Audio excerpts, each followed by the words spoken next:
आद्य स्वयंभू शक्तिपीठ असलेल्या सप्तशृंगी गडावर आदिमायेच्या चरणी गोताने जिल्हा धुळे येथील पदयात्रेकरू मंडळाने सुमारे 31 फूट उंचीचा भव्य त्रिशूल सवाद्य मिरवणूक काढून अर्पण केला आहे।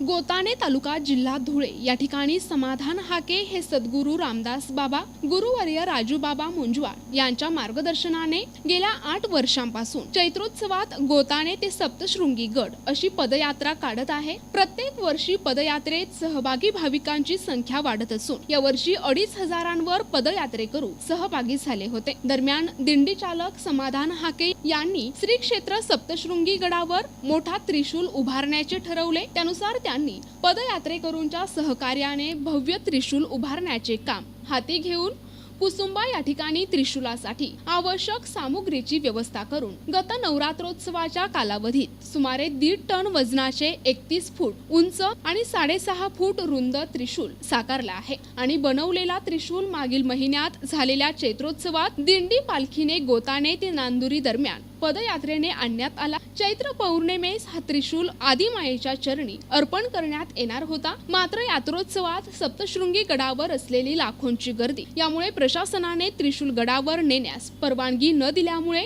तो नांदुरी या ठिकाणीच ठेवण्यात आला। दरम्यान वैशाख पौर्णिमेच्या औचित्य साधत समाधान हाके आणि मंडळाने आकर्षक फुलमाळांनी सजवलेल्या ट्रॉलीतून भव्य त्रिशूल गडावर आणण्यात आला। गडावर त्रिशूलाची सवाद्य मिरवणूक काढून सप्तशृंगी निवासिनी देवी ट्रस्ट कडे सुपूर्द करण्यात आला। यावेळी ट्रस्टच्या वतीने व्यवस्थापक सुदर्शन दहातोंडे यांनी गोताने पदयात्रेकरू मंडळासह दिंडी चालक समाधान हाके यांचा सत्कार केला। यावेळी ट्रस्टचे अधिकारी, कर्मचारी, सप्तशृंगी गड ग्रामपंचायतचे सदस्य राजेश गवळी आदींची उपस्थिती होती। या देण्यात आलेल्या त्रिशूलाबाबत पूर्व माहिती नसल्यामुळे हा त्रिशूल कुठे उभारायचा याबाबत ट्रस्टचे अद्याप नियोजन नसल्याची माहिती देण्यात आली आहे।